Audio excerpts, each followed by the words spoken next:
Samsung Neo QLED Mini LED QN90C, en este caso el tamaño de 50 pulgadas, versus Sony A80L con tecnología OLED, en este caso el tamaño de 55 pulgadas. Esta introducción que observas en el caso del Sony está activado el modo juego. En el Samsung también está activado el modo juego, pero con el modo de imagen normal de toda la variedad que ofrece la Game Bar. Y aquí quiero entonces que entiendas una diferencia principal. A pesar de que ambos televisores cuentan con tecnologías gaming avanzadas, en el caso del Samsung la ventaja es que la Game Bar que se puede activar ofrece algunos modos de imagen predeterminados y por ende puedes tener mayor variedad en cuanto a brillo y colores en el apartado gaming.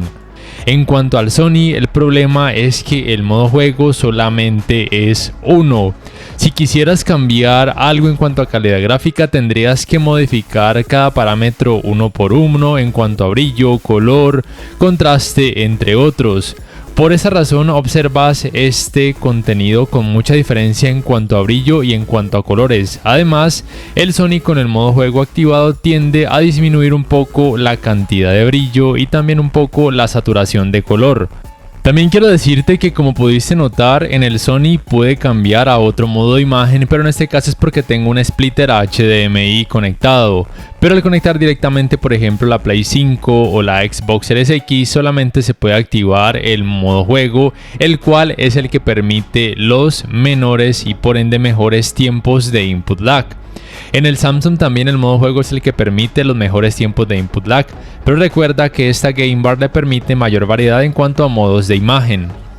Y aunque el Sony también cuenta con Game Bar, realmente no es que haga una gran diferencia o no es que aporte mucho. Considero que a Sony le falta mejorar este aspecto. Considero que debería añadir modos de imagen a esta Game Bar como lo hace Samsung o como por ejemplo lo hace LG, para tener mayor variedad sin que esto afecte de forma negativa los tiempos de input lag. Otra diferencia es que el Samsung tiene 4 puertos HDMI 2.1 compatibles con los 120 Hz en 4K y además en este tamaño de 50 pulgadas y en el de 43 pulgadas es compatible con los 144 Hz en 4K y también con tecnologías de frecuencias de actualización variables, pero en tamaños más grandes no es compatible con los 144 Hz. Mientras que el Sony tiene 2 puertos HDMI 2.1 compatibles con los 120 Hz en 4K y también con tecnologías de frecuencias de actualización variables, aunque para la gran mayoría de usuarios, 2 puertos HDMI 2.1 y la compatibilidad con los 120 Hz en 4K con frecuencias de actualización variables podría ser más que suficiente. Ambos modelos tienen muy buenos resultados en cuanto a tiempos de input lag. Considero que casi cualquier gamer quedaría satisfecho en esta área con cualquiera de estos dos televisores.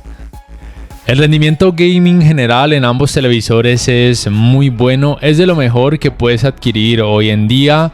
Ten presente que en ninguno de estos televisores notarás efecto de rasgamiento de pantalla o conocido como screen tearing. Tampoco vas a notar efecto ghosting, ni siquiera con ese tipo de videojuegos que tienen mucha oscuridad. Y aquí debo aclarar que ese exceso de oscuridad en el Sony es simplemente un efecto de la cámara con la que estoy grabando, te pido disculpas, pero sí es cierto que en la vida real la experiencia de terror desde mi punto de vista es mejor en el Sony debido al hecho de que tiene tecnología OLED. Las zonas que deben ir con mucha oscuridad y mucha sombra van así tal cual. Si quieres le puedes bajar la cantidad de brillo si quieres una experiencia más terrorífica. Lo mismo podrías hacer en el Samsung en caso tal. Pero sí es cierto que con lo que viene de fábrica en el Samsung la experiencia de terror se pierde demasiado, como puedes percibir. Por lo cual siempre he dicho que para una experiencia de terror más inmersiva, los televisores OLED actualmente serían las mejores opciones. Pero con el Samsung tienes la ventaja de que si quieres mayor claridad lo puedes lograr de una forma más fácil, y si quisieras mayor experiencia de terror simplemente puedes cambiar al modo de imagen original que ofrece la Game Bar o simplemente disminuir la cantidad de brillo sea cual sea el modo de imagen que decidas probar.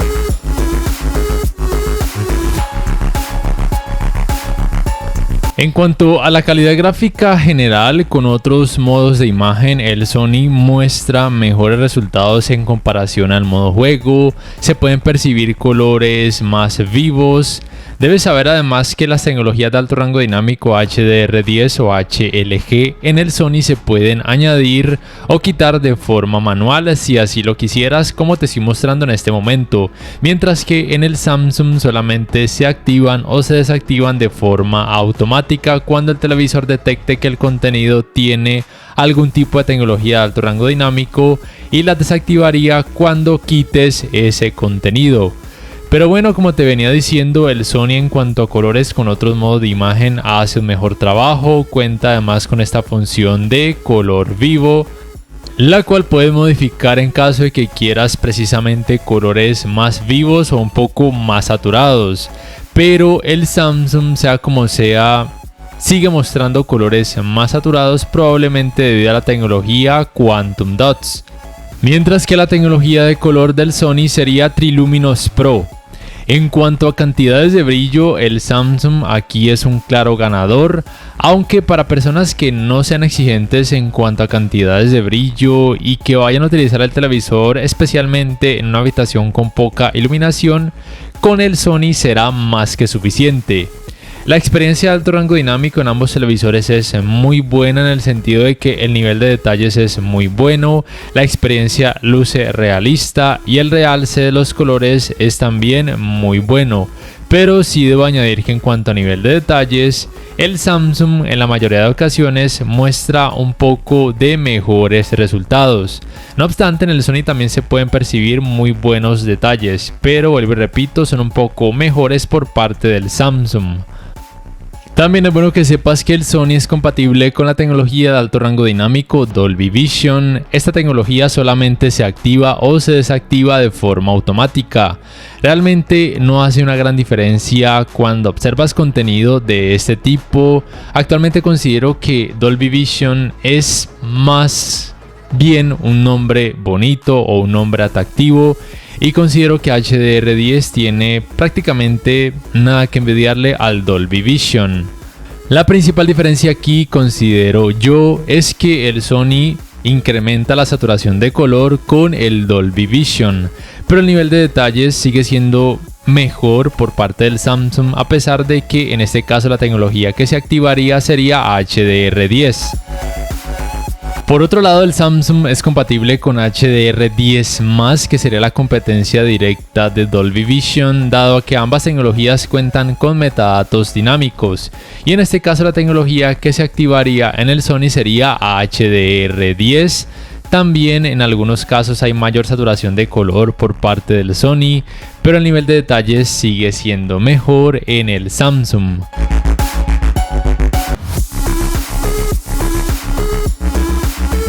El rendimiento en escenas oscuras en ambos televisores es muy bueno, y es que en el caso del Samsung, a pesar de que no es OLED, el hecho de que tenga tecnología de retroiluminación mini LED con atenuación local y además panel VA le ayuda mucho a que el efecto blooming sea muy mínimo y casi imperceptible, al igual que el efecto clouding o efecto de nubosidad. En cuanto al Sony, el rendimiento es perfecto porque tiene tecnología OLED, no se percibe ni efecto clouding, ni blooming, ni sangrado de luz. El nivel de detalles es muy bueno y de hecho en algunas ocasiones es un poco mejor por parte del Sony, pero en otras ocasiones el nivel de detalles puede ser un poco mejor por parte del Samsung. Pero en el Samsung, cuando en la escena hay muy pocas cosas que iluminar, pienso que la función de atenuación local puede tornarse algo agresiva, evitando que el nivel de detalles sea muy bueno. Pero cuando en la escena aparecen más cosas que iluminar, muchas veces los papeles se cambian a favor del Samsung, permitiendo mejor nivel de detalles.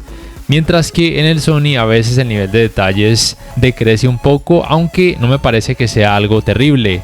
Esto pasa tanto cuando el contenido está en alto rango dinámico como cuando está en rango dinámico estándar. Para estos resultados en cuanto a escalado de imagen utilizo el modo imagen película en el Samsung y el modo imagen cine en el Sony con contenido en rango dinámico estándar. El resultado es muy similar en ambos modelos, es muy bueno. El contenido que tiene muy baja resolución lo muestran de una forma muy nítida con casi nada de partes pixeladas o en la mayoría de ocasiones prácticamente nada de partes pixeladas. Recuerda simplemente que ningún televisor 4K mostraría resultados en 4K cuando la resolución del contenido sea demasiado baja. La uniformidad de colores grises en ambos modelos es muy buena, siendo mejor por parte del Sony mostrando menos efecto de pantalla sucia, aunque el resultado por parte del Samsung también es increíblemente bueno. Y la ventaja es que en ambos televisores nunca percibirás ese efecto de pantalla sucia, aun cuando veas contenido con mucho color en pantalla, como por ejemplo deportes o cuando juegues videojuegos de deportes. El manejo de los reflejos de focos de luz en pantalla en ambos televisores es muy bueno, siendo levemente mejor por parte del Samsung, probablemente debido al hecho de que tiene mayor cantidad de brillo. Los ángulos de visión en el Samsung no son buenos debido al hecho de que tiene panel UVA, con lo cual los colores tienden a perder mucho volumen, mientras que en el Sony son mucho mejores, y esto es gracias a que tiene tecnología OLED. No son perfectos, pero son mucho mejores y los colores no pierden tanto volumen al observar la pantalla desde un ángulo muy amplio, mientras que en el Samsung esto sí ocurre, aunque en los tamaños más grandes el Samsung tiene panel ADS con mejores ángulos de visión. El resultado en cuanto a manejo del movimiento en ambos televisores es muy bueno. Esto es muy relevante cuando observes contenido con barridos de cámara o con muchos movimientos rápidos, bien sea a través de alguna aplicación de streaming o cuando por ejemplo conectes algún decodificador de señal digital a alguno de sus puertos HDMI. El Samsung cuenta con el parámetro ajuste de claridad de imagen y el Sony con el parámetro Motion Flow. En ambos casos se puede reducir la borrosidad y también la vibración de forma manual o automática en caso de que así lo requieras, para que puedas percibir una escena mucho más fluida o más nítida. En cuanto al apartado Smart, estos serían los controles remotos de cada televisor. El del Samsung es el One Remote, el cual se puede cargar vía panel solar o vía puerto USB tipo C. En este caso lo tengo cubierto con un estuche para evitar que el panel solar se raye fácilmente.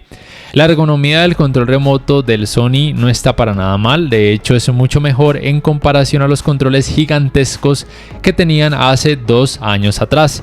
Y por supuesto ambos modelos cuentan con botón para micrófono para darles comandos de voz. El sistema operativo del Samsung es Tizen, mientras que el sistema operativo del Sony es Google TV. La fluidez en ambos modelos es muy buena, pero aquí quiero decir que la recepción de la señal Wi-Fi es un poco mejor por parte del Samsung. Eso sí es innegable. Por lo cual, si tienes un router con una señal que sea de 5 GHz y lo tienes muy alejado, muy probablemente el Sony te pueda costar un poco de problemas. Nada alarmante, pero sí se siente esa diferencia. Aquí por ejemplo los tengo conectados a la red principal en un router que queda más lejos. Ahora voy a proceder a conectarlos a la red que genera el repetidor Wi-Fi, también con una señal de 5 GHz, pero que está en la misma habitación. La señal por parte del Sony mejora considerablemente, pero sigue siendo mejor la recepción por parte del Samsung. No es una diferencia gigantesca, pero sí se percibe, y también he notado que con otros televisores, con Android o con Google TV, la recepción de la señal Wi-Fi no es la mejor. No es que sea pésima o terrible, pero se percibe siempre una diferencia tanto a favor de los Samsung como también a favor de los televisores LG. Quiero mencionar además algo que me gusta mucho, y es que ambos televisores cuentan con esta opción de poder modificar estos iconos en este menú principal en cuanto a configuraciones, lo cual me parece algo muy útil. La tienda de aplicaciones en el Samsung es propia del sistema operativo Tizen y varía mucho dependiendo de cada país. La función de Gaming Hub es posible, pero no en todos los países está disponible de forma nativa. Y por supuesto la tienda de aplicaciones del Sony es la Play Store de Google, y de ser necesario le podrías instalar archivos APK. En ambos televisores se puede la función de compartir pantalla o conocida como Screen Mirroring. El Samsung cuenta con la ventaja de que además es compatible con la función de Multiview, mientras que en el Sony esto no es posible. Y en cuanto a las entradas, el Samsung tiene 4 puertos HDMI 2.1, 2 puertos USB 2.0, un puerto para el cable digital óptico, un puerto para el cable LAN para internet y un puerto para el cable de la antena de aire. Mientras que el Sony tiene 2 puertos USB, uno de ellos es USB 3.0, un puerto para el cable digital óptico, un puerto de 3,5 mm para conectar un conversor para entradas compuestas, 4 puertos HDMI, 2 de ellos el número 3 y el número 4, HDMI 2.1, un puerto para el cable LAN para internet y 2 puertos, uno para el cable de la antena de aire y otro para señal digital. Y para ir finalizando este video, quiero hablarte primero del sistema de sonido de ambos televisores. La potencia en la teoría es un poco mayor por parte del Sony. El rendimiento ya en la práctica considero que es un poco mejor, sorprendentemente, por parte del Samsung, en el sentido de que aunque no alcance tan altas frecuencias como el Sony, la diferencia en ese aspecto no es muy grande y además el nivel de distorsión en el Samsung es menor, es decir, la experiencia es un poco más nítida. No obstante, en el Sony puedes alcanzar un poco más de altas frecuencias y aunque el nivel de distorsión sea un poco mayor, no es que sea algo alarmante, sí que se percibe esa diferencia, pero no es muy grande. Al final te voy a dejar con la prueba del sistema de sonido de ambos modelos para que puedas percibir las diferencias y más o menos te hagas una idea de cómo podrán resultar en la vida real. Por último, quiero hablarte acerca de cuál modelo de estos dos te recomendaría más.